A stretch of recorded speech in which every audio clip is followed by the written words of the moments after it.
शंकर भगवान के सामने भगवान विष्णु ने सत्य कह दिया कि मुझे चरण नहीं मिले, तो उनका नाम हो गया सत्यनारायण। क्या नाम पड़ा? सत्यनारायण।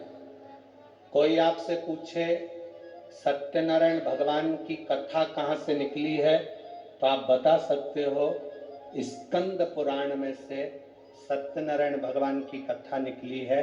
और भगवान शंकर के सामने भगवान नारायण ने सत्य कहा था, इसलिए उनका नाम सत्यनारायण है। आप लोगों में से कितने लोग हैं जिन्होंने सत्यनारायण की कथा सुनी है? हाथ उठाओ जल्दी से। सबने सुनी है? रख लो। कितने अध्याय होते हैं? 5। पहले अध्याय में वर्णन आता है, एक ब्राह्मण ने सत्यनारायण भगवान की कथा सुनी, फिर करी। बोलो सही है कि गलत? दूसरे अध्याय में वर्णन आता है, लक्कड़हारे ने कथा सुनी, करी। तीसरे में भी आता है, साहूकार की पत्नी ने कथा का स्मरण सुना, किया। पूरे अध्याय में वर्णन आता है कि सत्यनारायण की कथा सुनी, कथा सुनी, कथा सुनी, पर 5 अध्याय में कहीं नहीं आता कि कथा थी कौन सी जो 5 स्कंद में सुनी थी। बोलो सही है? अरे बोलो तो जम के। उसमें लिखा है कि ये वाली कथा सुनी थी, उसमें लिखा सत्यनारायण जी की कथा सुनी, फिर उन्होंने करी, पर थी कौन सी कथा?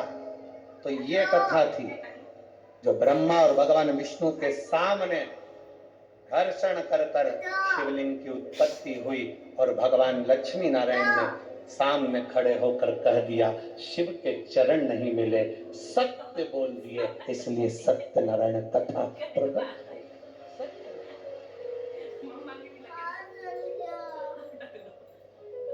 ब्रह्मा जी से पूछा, आपको भगवान का सिर मिला? हाँ। ना मानो तो केतकी के फूल से पूछो। केतकी के फूल ने झूठ बोल दिया, श्राप दे दिया भोलेनाथ ने, तू मेरे पर कभी नहीं चढ़ेगा। गाय से पूछा, गाय ने झूठ बोल दिया, तेरा मुख अपवित्र होगा, तू झूठ बोली इसलिए झूठन खाएगी।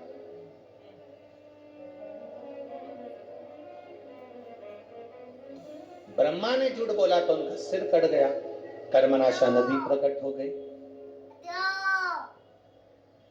शीश कटा हुआ बड़ का पेड़ बन गया।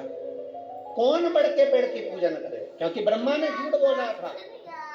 तब भगवान नारायण ने कहा कि इस बड़ के पेड़ की कोई पूजन नहीं करेगा, लोग इससे नफरत करेंगे, आप कृपा कर दो। तब भगवान शंकर बड़ के पेड़ के नीचे एक लिंग की आकृति में विराजमान हो गए। शिव जी का नाम बटकेश्वर महादेव पड़ गया। बटकेश्वर, शिव का नाम बटकेश्वर महादेव पड़ गया। बटकेश्वर।